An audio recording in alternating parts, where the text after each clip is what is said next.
Well, good day everybody. Rod back with you again. Thought I would do a video. A couple of my subscribers were chatting to me over the emails and interwebs, and they were asking some general questions. They watched my video on the Husqvarna 610, and they were actually going to make some purchases from Inner Surplus and get themselves a side-by-side or over-and-under shotgun of their choice. They liked my recommendation of the 610. I think one of them was actually thinking about the same shotgun. If they could find one that wasn't as good a shape for that kind of money, they couldn't go wrong. So that being said, their question was, can you use it for big game hunting? Is it just a bird gun? And the answer is yes, you can. And the proper, ammunition to use for large game, in my mind, and always has been, would be the rifled slug that everybody comes to know. Excuse me, a little drink there. So, for demonstration purposes, I have a box here. So these are Remington sluggers. You generally see these at Canadian Tire or at, when Walmart did sell ammunition, or at gun shows, or any other rifles, hunting shops, shotgun shops, whatever, gun shops in general. Factory built, factory made ammo. These are in 16 gauge. These would have been the 4/5 of an ounce rifle slugs, 2 3/4 inch. Now, all the boxes, all the warnings are all the same because I have these in 16 gauge, and I've also got some here for 410.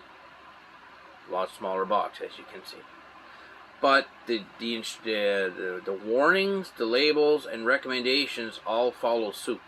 So even though the one box is older than the other, the warnings and the suggestions are all the same on the box.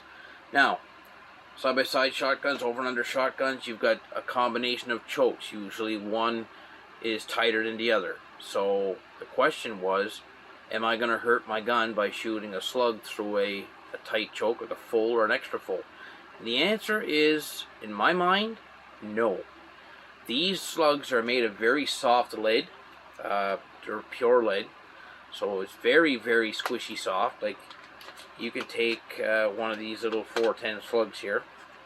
I'll show you in a moment. And here we have your 410 slug, and your slug is only about yay long. You can see that black shaded area, that's your slug. These are only 1/5 of an ounce. These are very light.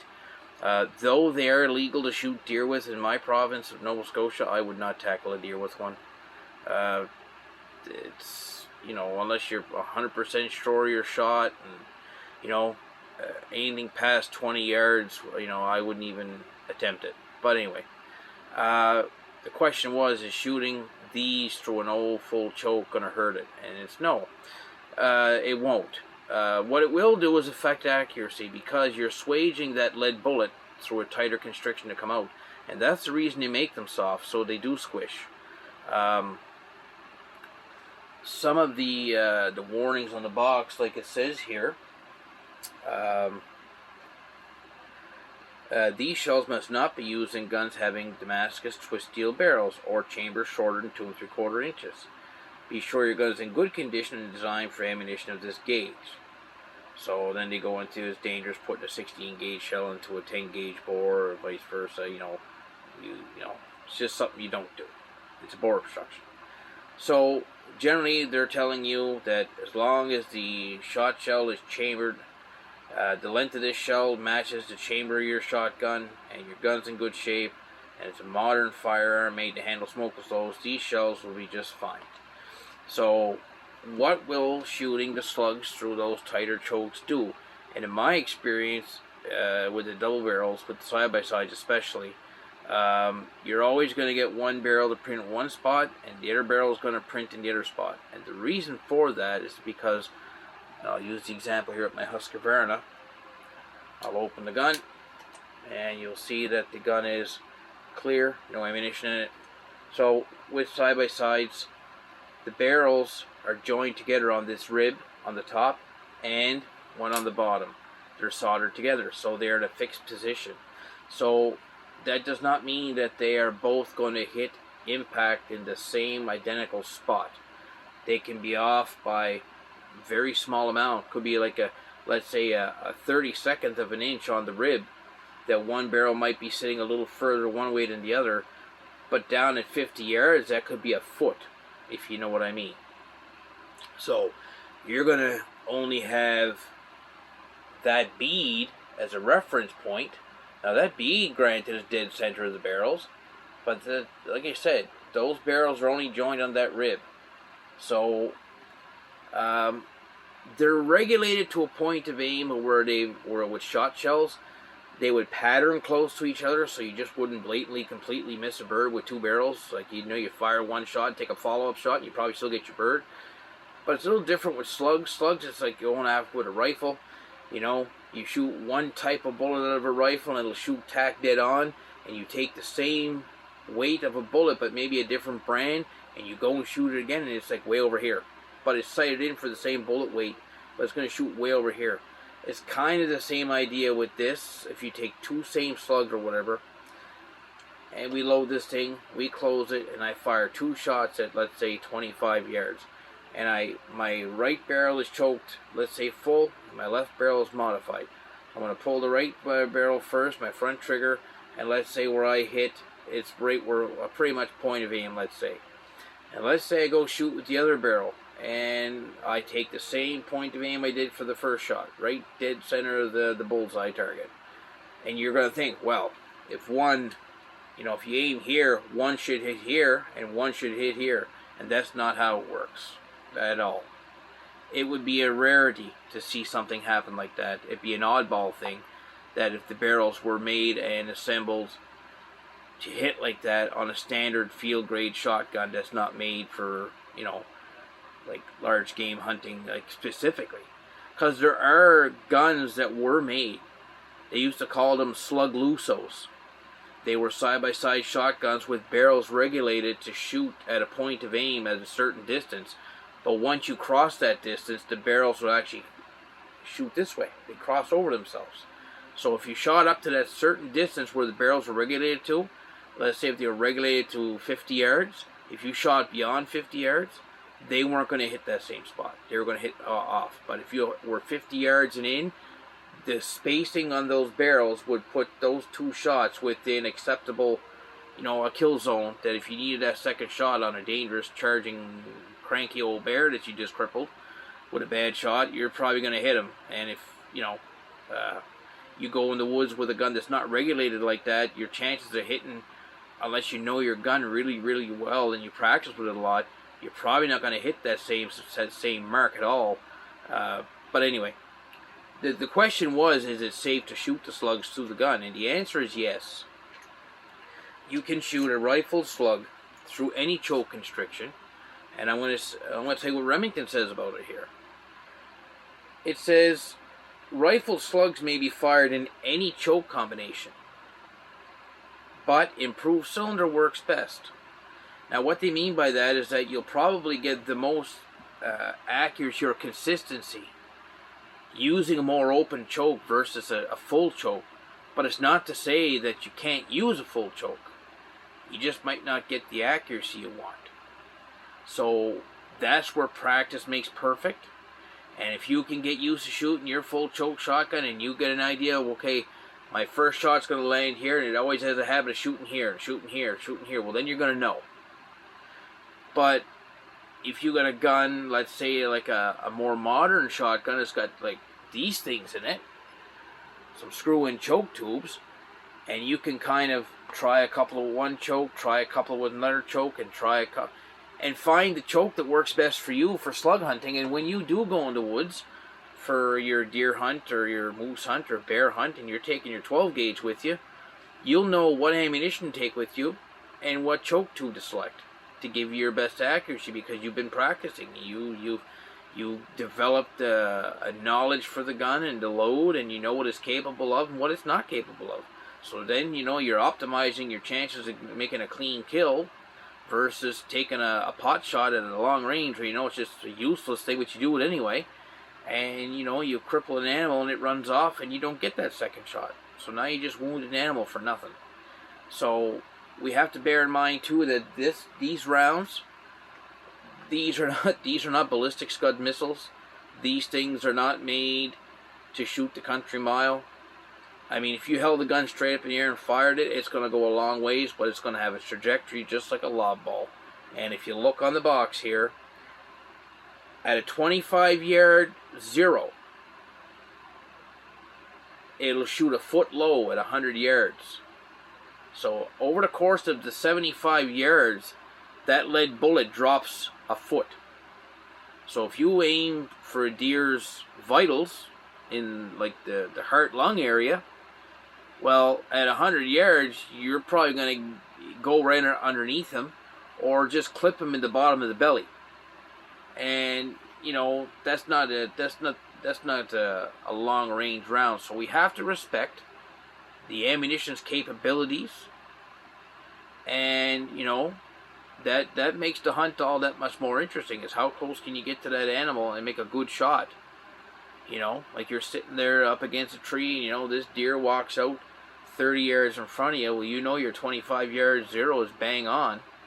Well, you know your slug's not going to drop a foot for 10 yards. It might drop an inch, but I mean you're going to have a general aim, and you're going to have a better chance of getting your animal versus, oh, here's a big monster buck at 100 yards and you can't get any closer to him, and you're going to take a shot with this thing. You're gonna take the old 610 and you're gonna lean up against a tree with it. You're gonna put that bead right on his lungs, thinking you're gonna hit him right there, and then you might get him in the bottom of the belly and you might wound him, right? So that's we have to respect the capability of the gun you're using and the ammunition. So I'll close this video and just say that if anybody is wanting to know if rifled slugs are safe to shoot in a modern, properly chambered, fluid steel barreled shotgun, be it a side-by-side, over and under, pump action, semi-auto, bolt action, single shot, and maybe the rare event of a lever action, because they're out there. Yes, it's safe. What's your best bet? My recommendation would be to shoot, get acquainted with it, take it to the range, practice with it. You know, if you don't have a gun that's got an open choke, well, get used to shooting one that's got a tight choke. You know, see where your gun's going to shoot. I mean, some shotguns just do horrible with slugs altogether. They don't shoot good at all. You might get one shotgun that shoots slugs just like you're shooting a rifle. It's amazing to see how some of them are accurate. Then you get some of them that you can't hit the broadside of a barrel with them. It's just the nature of the beast. It's no pun intended. It's hit or miss. I guess you could put it that way. It's hit or miss. So if anybody has any questions, put them in the comments. I'm always happy to answer questions. If you want me to do a specific talk or video on something, by all means ask me. I never shy away from anything like that. Kobe did a great video on the Turkish shotguns. Guys, give them a chance. You know, if you got a budget and you can only afford so much to go out and hunt and use a gun, whatever, and you can't afford, you know, a side-by-side like this. Let's say this was $500, $600, and you got $300 to play with, and you could go, like he said, get one of them shotguns for brand new for $110. What are you losing? You're losing $110. I mean, and you still got the gun, but I mean, it's a cheaper way to find out that it don't work for you versus you buying this and then find out that it don't work for you. And it's probably a little easier to sell that pump shotgun or that new semi-auto versus this, because these kind of cater to a certain crowd. You know, like guys who do upland bird hunting, skeet shooting, whatnot. They'll go for this. You know, they'll like, oh, a beautiful gun, nice condition. Yeah, I'll buy that off you. And, you know, then you go on to buy something else. Whereas, you know, the other guns, it's like a kind of a free-for-all. You know, they're very budget-minded, and, you know, they seem to be, like, somewhat reliable. I mean, I suppose you get a good and bad one in all of them. You can get good and bad ones in these. Like, you know, I'm not saying these are any better or any more perfect than anything else, but I can tell you that these shotguns are extremely well made, very good parts, very good insides. But the thing is, if something breaks on this, the chances of you or calling Husqvarna, which don't exist making firearms anymore, and wanting to order parts for this are non-existent. So what you're stuck with is a gunsmith manufacturing parts. Now, the only option with the new guns is that, you know, the companies are in business, they got warranties on them. You can order parts if something breaks and let's go, and you have some recourse there. But, you know, give those guns a chance. You know, Kova knows his stuff. He doesn't steer anybody wrong. You know, I like the guy. You know, he's a hoot. And like talking to him and like, you know, talking guns with him. And listen to what he's got to say, guys, about those guns. I'm looking forward to his reviews and videos. Maybe see some shooting action with them. Some of the stuff that he's getting down there we don't have here. So it's going to be interesting to see what it's all about. So, you know, kudos to him.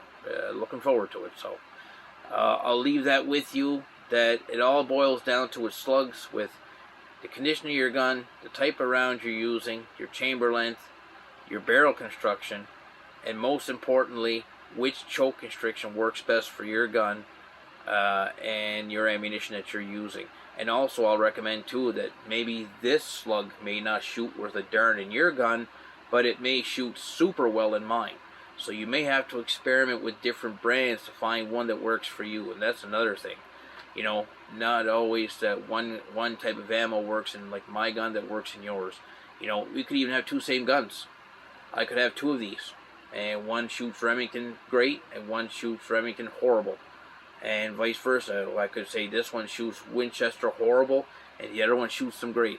So it's just, you got to try it, guys. It's hit and miss, trial and error, and you know what? It's shooting. That's all it's all about.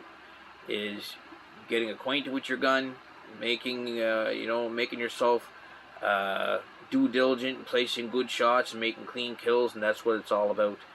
And I'll leave you with that. And like I said, if you got any questions, shoot me a message in the comments or whatnot. And some people know me on Facebook. You can find me. I don't broadcast names or whatnot, but still, people know who I am, and so you can find me.